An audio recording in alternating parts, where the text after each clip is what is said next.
여러분 안녕하십니까. 윤상현 국민의힘 의원이 오늘 특검에 출석했습니다. 윤 의원은 윤석열 전 대통령 부부의 공천 개입 의혹에 연루됐다는 혐의를 받고 있습니다. 윤 전 대통령이 당시 공천 개입을 시사하며 직접 윤 의원을 거론한 육성이 공개되기도 했죠.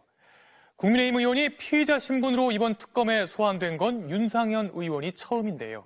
특검 수사가 여기서 끝나지 않을 것 같습니다. 첫 소식 이혜리 기자가 보도합니다.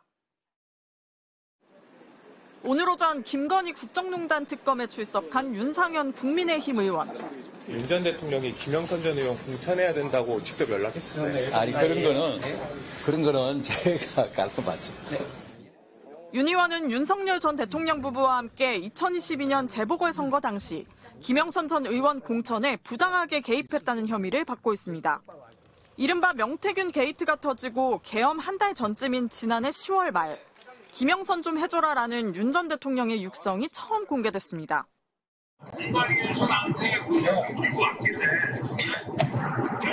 김영선이 경선 때도 열심히 뛰었으니까 너는 김영선이 좀 해줘라 그랬는데 이게 말이 맞네.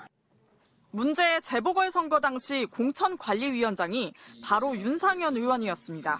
하지만 윤 의원은 윤 전 대통령 부부의 전화를 받은 적 없다고 반박했고 윤 전 대통령 역시 공관위원장이 정진석 전 비서실장인 줄 알았다며 의혹을 부인했습니다.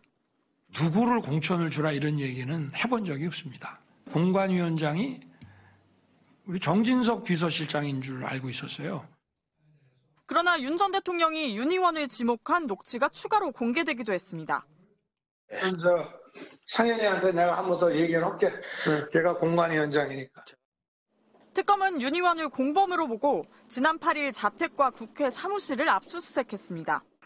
특검은 윤 의원을 상대로 당시 공천 과정에 윤 전 대통령 부부의 외압이 있었는지, 실제 공천에 개입했는지 여부를 집중적으로 캐물은 것으로 알려졌습니다.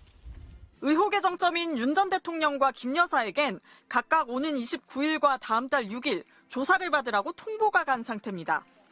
하지만 윤 전 대통령이 건강 악화를 내세우며 내란 특검 출정 조사와 재판에 불응하고 있어 이번 조사에도 불출석할 거란 전망이 나옵니다. MBC 뉴스 1입니다.